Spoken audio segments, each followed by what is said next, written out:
So, Prof, thank you very much. I've held you hostage for a little while now. For sure. Yeah, I agree with you. I think in concluding our talk with you, for the benefit of our viewers, today you managed to invite me to come to a function as a father, where there was a talk about fathers. Unfortunately, I got there a little bit late when the program had already started, and we would appreciate if you can perhaps give a summary of what that was all about. Oh, thank you. Today's event was about the relationship between fathers and sons and the role of fathers in the growth and development of a son. And this event was organized as part of the university's celebration of South Africa's Heritage Day. Okay.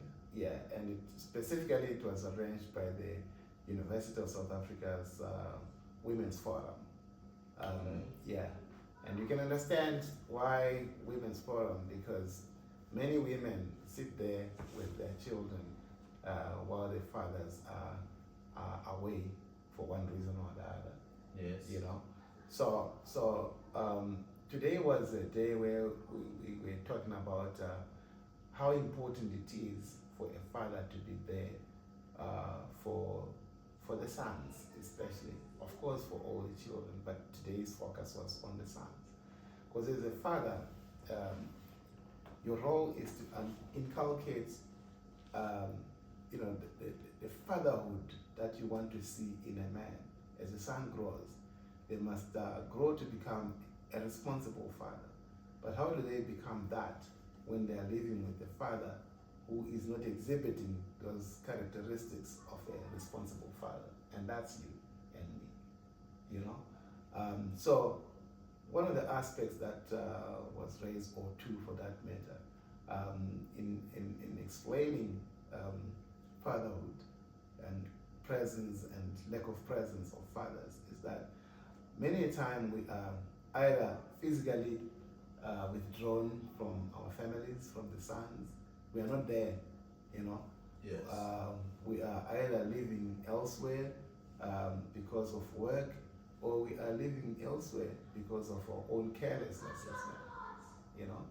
And most of the men are actually away because of carelessness. And we say it is that which must come to an end, so that we can create a generation or generations to come that are responsible fathers, responsible men, you know. And they cannot be if they've not learned anything from us. And so the other dimension is that we sometimes find ourselves being available at home, present at home, in our physical stages, but doing nothing to equip the kids, the sons, with the knowledge of what it takes to become a man, what it takes to become a responsible father. Because we like it, we don't like it, they will eventually grow to become fathers. And we don't want them to be, to be irresponsible fathers. If we are irresponsible ourselves, it must end with us. The next generation must be a better generation of fathers. And so, so this is the essence of what today's event was. Do you think the event managed to achieve its objectives? Did we manage to spell out how the irresponsibility can die off with our generation, and how we empower the next generation to be a generation of fathers who are responsible? I think the event managed to start an important conversation. I cannot necessarily say that it achieved all of what we should consider when we're talking about being responsible fathers. However, the good thing is that a conversation was initiated. And follow-up conversations are needed, and needed urgently, because society is decaying while we watch because of irresponsible fathers. And we want to be the generation of fathers that begins the change, and passes it on to the next generation. And the good thing about today's event is that fathers were invited and requested to bring along with them their sons. Yes. So, although not everyone brought their son, I was happy to see you with your son. Yes. Congratulations, thank you very much. Yeah. It's always important to do the right thing and lead by example. You did lead by example today. I think it's necessary to do that. Yeah. Thank you very much, viewers. If you like this kind of content, please don't forget to subscribe. That's the least thing you can do to motivate me to move across continents. I've just arrived from Europe. I've come to see a Prof specifically and to have this conversation with him. Tap on the notification bell, and don't forget to share this content to everyone who will benefit from it. With that, we would like to say thank you very much, Prof. Thank you very much, and thank you to the viewers. Thank you. Scholarship says about presenteeism and absenteeism of fathers in the household. We just learned this morning that some of us are emotionally absent from our children, and some of us are physically absent from our children. What the scholarship say are the drivers of these forms of absenteeism, and what are the possible measures that we can put in place to prevent the perpetuation of this kind of conduct? Thank you.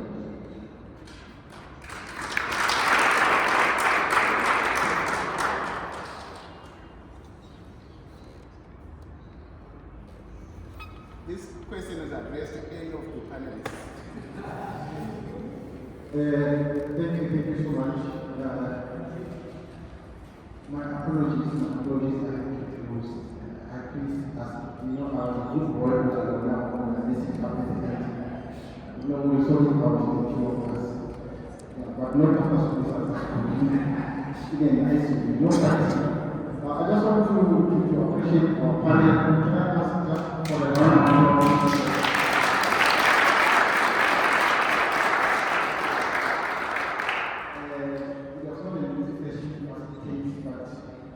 It seems to say we need platforms, as Nicola said, that we need to engage more and talk, and not only that, but we also need to implement.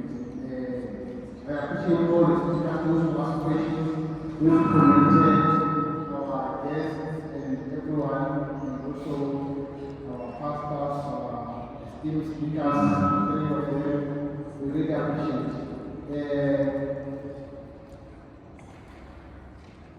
Someone said it doesn't matter if one father or indirect father. No child is fatherless. No child is fatherless. So we all live with. Someone said we even need to adopt. There are social fathers also. There are pastors, there are teachers, there are lecturers who are new supervising the students who are social fathers. You play a particular role. How to raise kids, or how we should be able to behave in the midst of us and our wives. My observation is that mwanamshimani mula ono kiasi kwa mtazao ya na kutulizimu akasono kufanya kuishi na bomu leo wa kuonesha kala wangu kala kama hauso baba yetu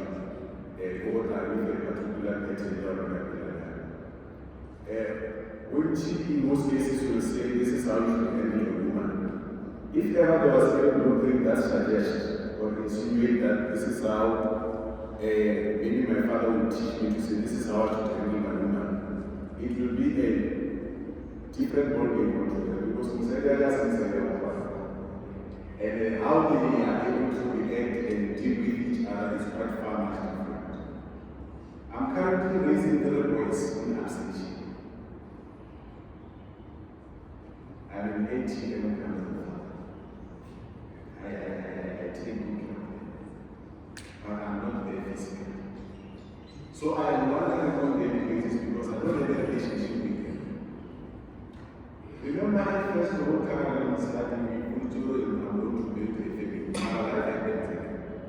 And as it happened, we happened to part ways.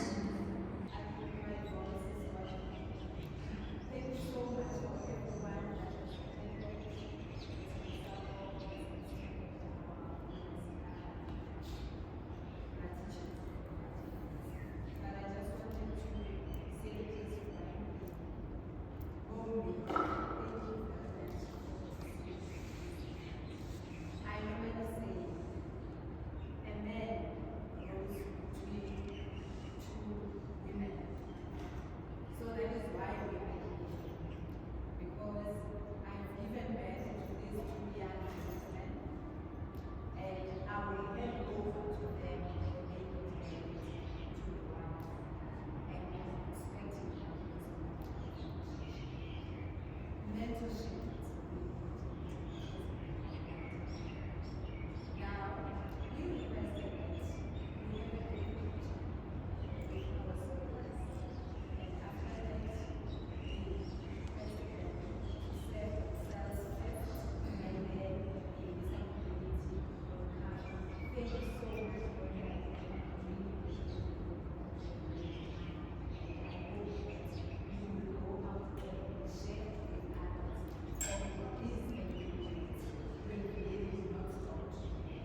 especially those detectives.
Delilah, Delilah, why you wanna bring me so?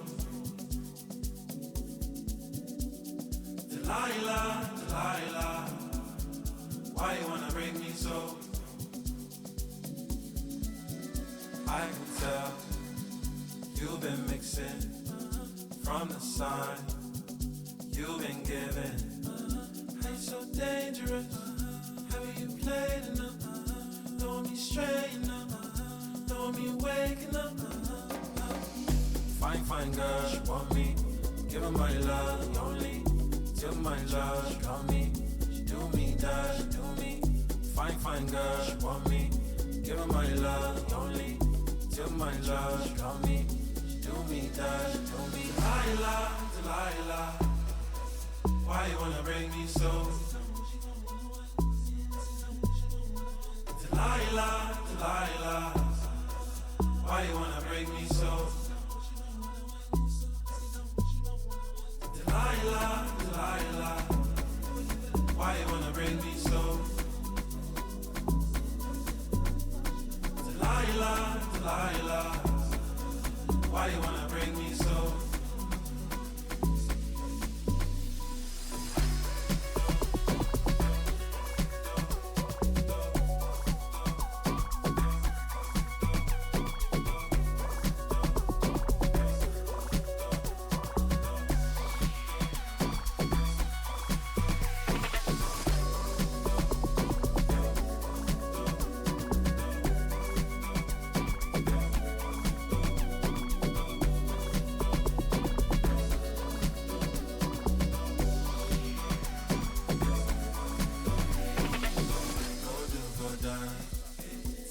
Take chance. Oh, why make plans on me? Come fly, come land on me. Go do, go dance. Take time, take chance. Oh, why make plans on me? Come fly, come land on me. Go do, go dance. Want me? Take time, take chance. Oh, why make plans on me? Come fly, come land on me. Go do, go dance. Want me? Take time, take chance. Oh, why make plans on me? Come fly, make land on me.